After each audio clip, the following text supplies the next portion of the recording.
दोपहर 3 बजे के भोजपुरी समाचार में अपने के स्वागत बा। नमस्कार, हम अफरोज। सबसे पहले प्रमुख समाचार। काठमांडू उपत्यका में कर्फ्यू आदेश जारी करला नगरपालिका मेयर फोरम के प्रस्ताव सीडीओ सबके बैठक से निर्णय होगी। आज से 16 श्राद्ध शुरू। दिवंगत प्रीति के उद्धारा मोक्ष खातिर अन्न जल तर्पण देके श्राद्ध करे के प्रचलन। सुनसरी के धरान उपमहानगर में कोरोना संक्रमण के उच्च जोखिम में सुरक्षा सतर्कता न अपनावला से मृत्यु दर बढ़ल।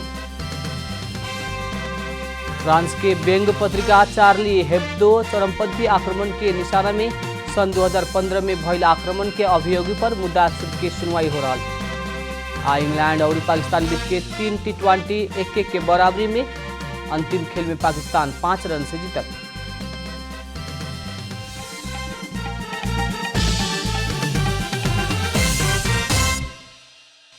अब पूरा समाचार। उपत्यका नगरपालिका मेयर फोरम कर्फ्यू आदेश जारी करके निषेधाज्ञा के थप कड़ाई करला प्रस्ताव कैले बा। मेयर फोरम के सचिव एवं मधेपुर थिमी नगरपालिका के मेयर मदन सुंदर श्रेष्ठ फोरम के वर्चुअल बैठक में उपत्यका के 3 जिला प्रशासन कार्यालय के कर्फ्यू आदेश जारी करला सुझाव देहल बताउने।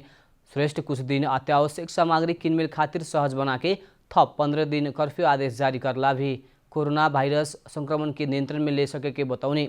वहाँ के अभिन्न 15 दिन तक भइल निषेधाज्ञा के अवस्था में संक्रमण फैले ना सकला और भी आदमी सबके बाहर निकले के काम भइला से एकरा के रोक के संक्रमण के पूर्ण रूप में नियंत्रण में लेवेला कर्फ्यू ही उत्तम विकल्प भइल वहाँ के बताउने।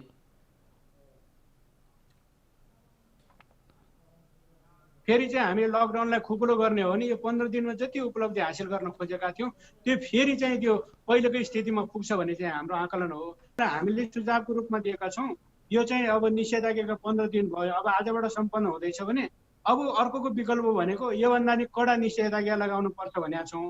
तपाईहरुले यदि सम्भव छ भने तपाईहरुसँग अधिकार छ, यसमा चाहिँ कर्फ्यू नै जारी गरेर चाहिँ यो कोरोनालाई नियन्त्रण गर्नुपर्छ भनेर हामीले सुझाव दिएका छौं।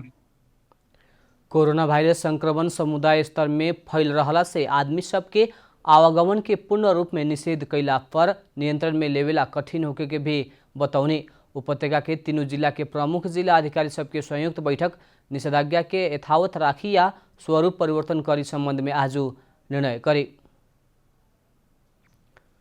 आज से प्रीतिपक्ष वा 16 श्राद्ध शुरू भइल बाटे। आश्विन कृष्ण प्रतिपदा से शुरू होखेवाला प्रीतिपक्ष के तिथि सब में आपन प्रीति के अन्न जल अर्पण करके श्राद्ध करे के चलन बाटे।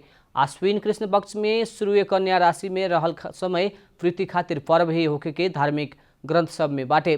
कृष्ण प्रतिपदा से औसी तक के 16 तिथि में करल जाए वाला पर्वीय श्राद्ध के पावन श्राद्ध तथा मलय श्राद्ध भी कहल जाला।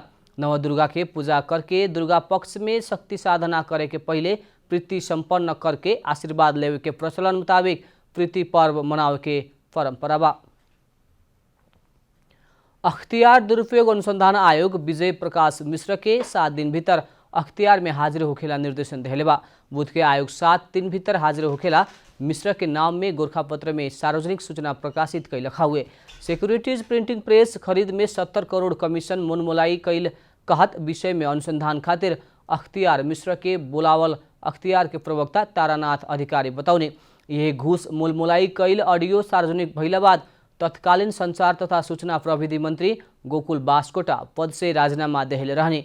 ऑडियो गोप्य रूप में रिकॉर्ड करके मीडिया में देहल मिश्र पर आरोप बाटे। बीतल पुष 21 गते संसद के सार्वजनिक लेखा समिति में विज्ञ के रूप में बुलावल गई मिश्र सिक्योरिटी प्रिंटिंग प्रेस खातिर फ्रांस आ जर्मनी के कंपनी से कैल प्रस्ताव में आर्थिक चलखेल भइल बतौले रहलन। समुदाय के लापरवाही के कारण सुनसरी के धरान कोरोना संक्रमण के उच्च जोखिम में पड़ल बाटे। धरान उपमहानगरपालिका द्वारा लॉकडाउन घोषणा कैला पर भी समुदाय से सुरक्षा सतर्कता न अपनावला बाद कोरोना संक्रमण से मृत्यु होखे वाला के संख्या बढ़ते जा रहल बा। पहिलका चरण के लॉकडाउन सहज भइला बाद सुनसरी के धरान उपमहानगरपालिका में फैलल कोरोना संक्रमण से 6 जने के मृत्यु हो चुकल बा। कोरोना संक्रमण से नेपाल के मृत्यु दर 0.1% भइला पर धरान के मृत्यु दर 2.9% पुगल बा। कोरोना संक्रमण बढ़े लगला बाद धरान में साउन 22 गते से दोसरका चरण के लॉकडाउन घोषणा भइला पर भी समुदाय के लापरवाही के कारण जोखिम बढ़ते जा रहल बा। बिहान 10 बजेसम्म जुन अति आवश्यक सामग्रीहरू खाद्यान्न लगायत अति आवश्यक वस्तुहरू खुल्ला राख्ने जुन भनिएको छ यो क्रममै अलिकति भिड बढी देखिन्छ र यो बाहेक अरू पनि बेलामा जुन अति आवश्यक काम बाहेक घरका एकजना व्यक्ति मात्र दूरी कायम गरेर मास्क अनिवार्य रूपमा लगाएर निस्किनु पर्ने कहीँ कतै यसमा नागरिकबाट पनि कमी कमजोरी भएकै देखिन्छ। समुदाय में कैसे कोरोना संक्रमण फैलल कहे वाला बात अभी तक पुष्टि नहीं हो सकल। ट्रैवल हिस्ट्री ना भई लोग में भी संक्रमण देखा पड़ला बाद अभी नगर ही त्रसित बनल बा। धरान में बढ़ते गईल कोरोना संक्रमण के न्यूनीकरण करे खातिर समुदाय ही सचेत होके पड़े के डॉक्टर सबके सुझाव बाटे।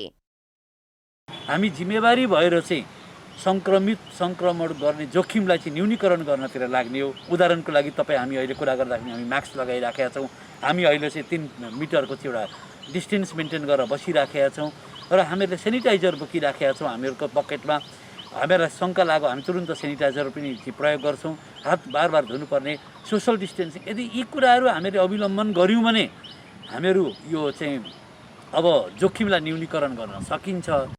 लॉकडाउन घोषणा कैला पर भी अभी धरान में आवत-जावत करे वाला लोग निर्बाध चल रहल बा। पिछला समय धरान के मेन बाजार क्षेत्र के ही दुकान सब खुले लागल बा।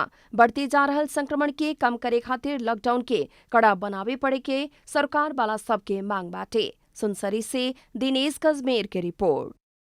अब के 3 वर्ष भीतर नेपाल में करीब 4500 मेगावाट बिजुली थपे के चरण में बाटे। उत्पादन मुताबिक प्रसारण लाइन आ खपत ना बढ़ावला जाई त करीब 10 अरब के लगानी जोखिम में पड़े के कहत निजी व्यवसायी सब चिंता जनौले बा। हाल 1360 मेगावाट रहल नेपाल के विद्युत उत्पादन क्षमता आवे वाला 3 वर्ष भीतर 6000 मेगावाट पुगे के निजी क्षेत्र के उत्पादक सबके कहनाम बा। स्वतंत्र ऊर्जा उत्पादक सबके संस्था इपान के उपाध्यक्ष आशीष गर्ग के मुताबिक चालू बरिस में 1000, दोसर बरिस 2000 आ तेसरका बरिस कम्ती में 1500 मेगावाट से बेसी करके 3 वर्ष भीतरे करीब 4500 मेगावाट बराबर के उत्पादन बढ़ावल जाये। ऊ बिजली बेचे ना सकला पर पूरे वेस्ट हो जाये तो 10 खरब रुपया जोखिम में पड़े के उनकर कहना बाटे। अभी के विद्युत खपत के अवस्था आ तत्काल औद्योगिकरण न हुई तो इसे अर्थतंत्र में ही समस्या ले आवे के कहत उत्पादक सब चिंता व्यक्त कर रहल बाटे लोग। पिछला चैत में रात के समय में 200 मेगावाट विद्युत ऐसने वेस्ट भइल नेपाल विद्युत प्राधिकरण से ही जानकारी दिहल उत्पादक सबसे बतावल गेल बा। आवे वाला बरस समय ऐसे ही वेस्ट होके वाला बिजली के मात्रा बढ़ते जाये। इन्हें चीन संगे अंतर्देशीय प्रसारण लाइन निर्माण प्रक्रिया आगे बढ़ला पर भी ओ निर्माण होके में कमती में 5 बरस लागे के अब बनला बाद भी 500 किलोमीटर तक से बेसी के प्रसारण लाइन में बिजुली ले जावे पड़े वाला भइला से विद्युत व्यापार कठिन बाटे। बांग्लादेश में बिक्री करला पर भी 23 किलोमीटर भारतीय भूमि प्रयोग करे पड़े के कारण भारत अभी खातिर नेपाल के बिजुली के मेन बाजार है। इससे भी मेन बात नेपाल में उच्च क्षमता के प्रसारण लाइन बने के पड़ी। अहिले चाहिँ जस्तै कोशी कोरिडोरमा खेर गइरहेछ, दोलखा कोरिडोरमा खेर गइरहेको छ, बागलुङमा गइरहेछ, अनि उता दैलेख कोरिडोरमा विद्युत खेर गइरहेछ, अनि यो चाहिँ पर्वत कुस्मामा खेर गइरहेछ, जहाँ सबै 33 केवी प्रसारण लाइनहरु छ। सरकार द्वारा उत्पादित बिजुली खपत सँगै बेचे के पहल कदमी लेवे के पड़ी। अगर पहल ना भइल तो जल विद्युत के लगानीकर्ता खातिर ही न देश के अर्थतंत्र में भी समस्या हो सकी। यदि लाइनको सुनिश्चितता छ भने, विद्युत खपतको सम्भावना राम्रो छ भने असम्भव यो नराम्रो केही पनि छैन। तर मुख्य कुरा के हुनु पर्यो भने प्रसारण लाइन चाहिँ त्यो आयोजना बनिसक्दा प्रसारण लाइन पनि बन्नु पर्यो। भारत बांग्लादेश में करिया ऊर्जा अर्थात कोल से विद्युत उत्पादन करे पड़े के बाध्यता रहल में नेपाल के स्वच्छ ऊर्जा बेचे के नेपाल की संभावना बेसी बा। काठ गैस के हटा के लोग के विद्युतीय चूल्हा प्रयोग करेला विद्युतीय सवारी साधन में प्रोत्साहन कर सकला पर आ विद्युत खपत बढ़ावे खातिर उद्योग सबके सस्ता में बिजली दे सकला पर स्वदेशी उद्योग के उत्पादन के भी प्रतिस्पर्धी बना सकल जाये। हरिशरण उपाने की रिपोर्ट। रूपन्देही के दक्षिण क्षेत्र भैरवा लुम्बिनी क्षेत्र के जनता विद्युत अनियमितता के कारण वर्षों से समस्या झेलेला मजबूर बाटे। वही समस्या के मद्देनजर करत विद्युत अनियमितता रोकेला नेपाल विद्युत प्राधिकरण से शुरू कैल गई सब स्टेशन निर्माण के काम 4 महीना बाद ओराइल रहल बा। रूपन्देही के दक्षिण भेग भैरहवा लुम्बिनी क्षेत्र देश के ही आर्थिक हब है, जहां औद्योगिक कॉरिडोर आ लुम्बिनी बाटे। इतना ही ना, राष्ट्रीय गौरव के आयोजना गौतम बुद्ध अंतर्राष्ट्रीय विमानस्थल निर्माणाधीन अवस्था में बा तो विशेष आर्थिक क्षेत्र संचालन के तैयारी में बा, लेकिन वहां के ही जनता विद्युत अनियमितता के मार खेप रहल बा। यस क्षेत्रमा, यस भैरवा क्षेत्रमा जुन पुरानो प्रसारण लाइनको कारणले गर्दाखेरि यहाँका उद्योगहरूलाई, यहाँका पर्याप्त होटेलहरूको लागि आवश्यक मात्रामा विद्युत नभएका कारणले यहाँका उद्योगीहरूले, व्यवसायीहरूले धेरै चाहिँ दुःख पाउनुभयो र धेरै मात्रामा उहाँको उत्पादन लागत पनि महँगो पर्दै आयो। नेपाल विद्युत प्राधिकरण द्वारा भैरहवा लुम्बिनी क्षेत्र में विद्युत आपूर्ति करे खातिर गोरुसिंगे लुम्बिनी 132 केवीए आयोजना शुरू कैला पर भी निर्माण में ढिलाई भइल बा। 2067 साल में शुरू होके 2072 साल में ही ओराए पड़े वाला आयोजना समय में ही शुरू नइखे हो सकल रहे। 2072 चैत में विधिवत रूप में शुरू भइला पर भी विभिन्न अवरोध के कारण 2 बरस अवधि के काम ठप भइल रहे। 132 केवीए प्रसारण लाइन अब 4 महीना में पूरा होखे के बता गेल बा।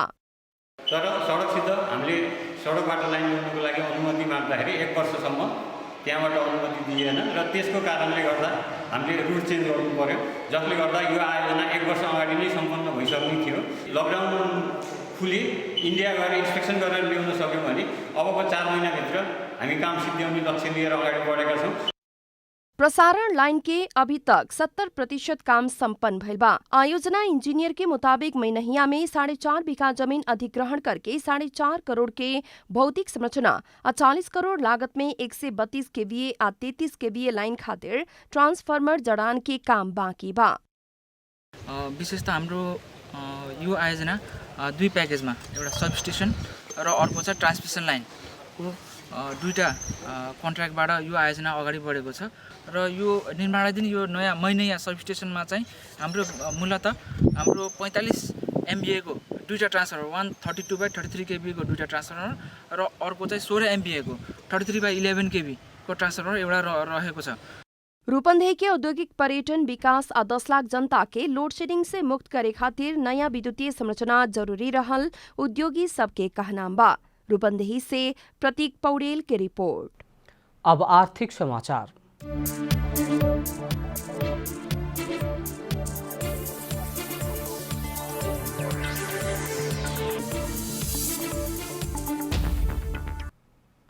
कालिज अर्थात बनमुर्गा कोनो समय में वन में मात्र मिले वाला कालिज पिछला समय व्यावसायिक रूप में पालन करे के शुरू कइल गइल बा। रूपन्देही के बुटवल में भी कालिज के व्यावसायिक पालन शुरू भइल है।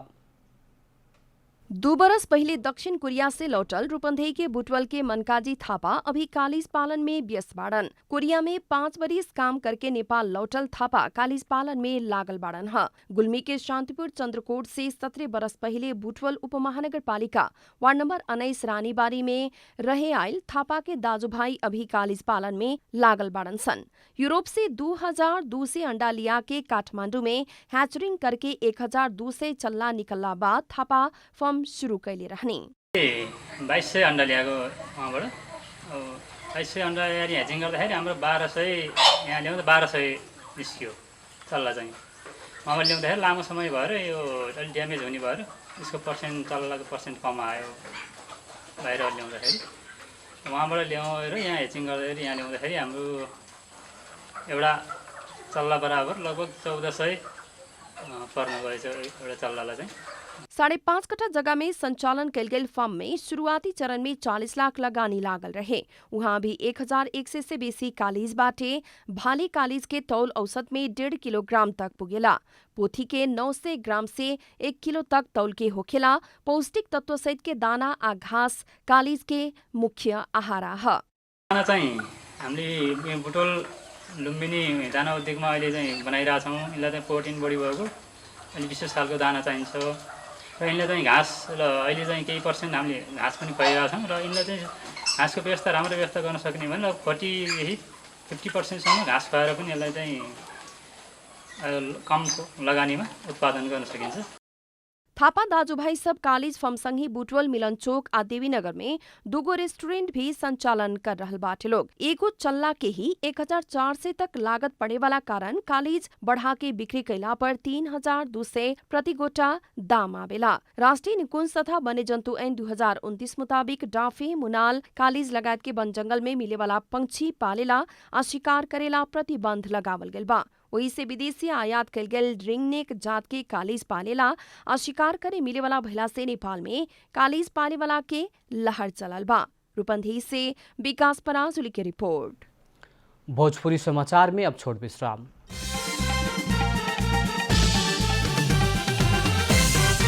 भोजपुरी समाचार में अब अंतर्राष्ट्रीय समाचार।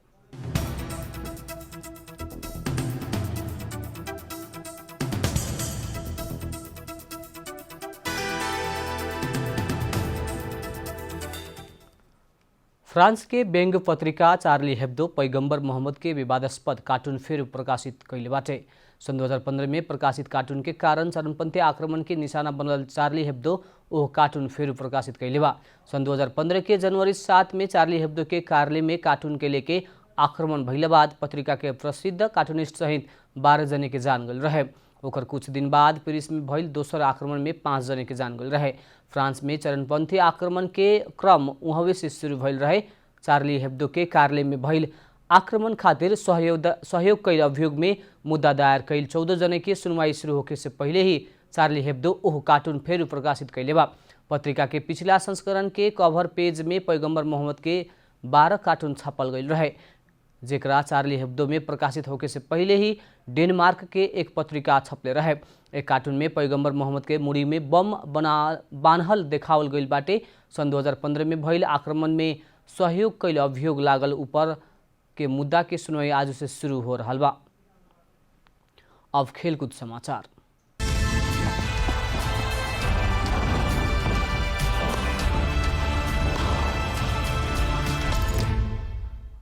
पाकिस्तान आ इंग्लैंड बीच के T20 सीरीज बराबर भइल बा। पहिलका T20 वर्षा के कारण रद्द भइल रहे त दोसर T20 में इंग्लैंड विजयी भइल रहे, लेकिन बुध के सवेरे ओराइल अंतिम तथा तेसर T20 में पाकिस्तान 5 रन से जीत निकालत सीरीज बराबर करे में सफल भइल। टस हार के पहले बैटिंग कैल पाकिस्तान निर्धारित ओभर में 4 विकेट गंवा के 190 रन बनाउल रहे। पाकिस्तान खातिर मोहम्मद हाफिज नट आउट 86 रन जोड़ले रहलन। इंग्लैंड के क्रिस जोर्डन 2 विकेट लेहलन। 191 रन के लक्ष्य पीछा कैल इंग्लैंड निर्धारित ओवर में 8 विकेट गंवा के 185 रन ही मात्र बना सकल।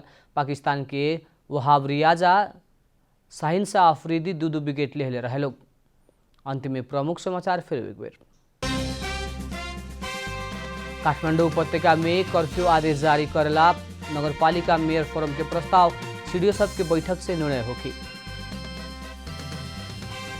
आज से श्राद्ध शुरू, दिवंगत प्रीति के उदारा मोक्ष खातिर अन्न जल तर्पण देके श्राद्ध करे के प्रचलन। सुनसरी के धरान उपमहानगर कोरोना संक्रमण के उच्च जोखिम में सुरक्षा सतर्कता न अपनावला से मृत्यु दर बढ़ल। फ्रांस के व्यंग्य पत्रिका चार्ली हेब्दो चरमपंथी आक्रमण के निशाना में सन 2015 में भइल आक्रमण के अभियोगी पर मुद्दा की सुनवाई हो रहा। इंग्लैंड और पाकिस्तान बीच के 3 T20 1-1 के बराबर में हो रहा। अंतिम खेल में पाकिस्तान 5 रन से जीतल।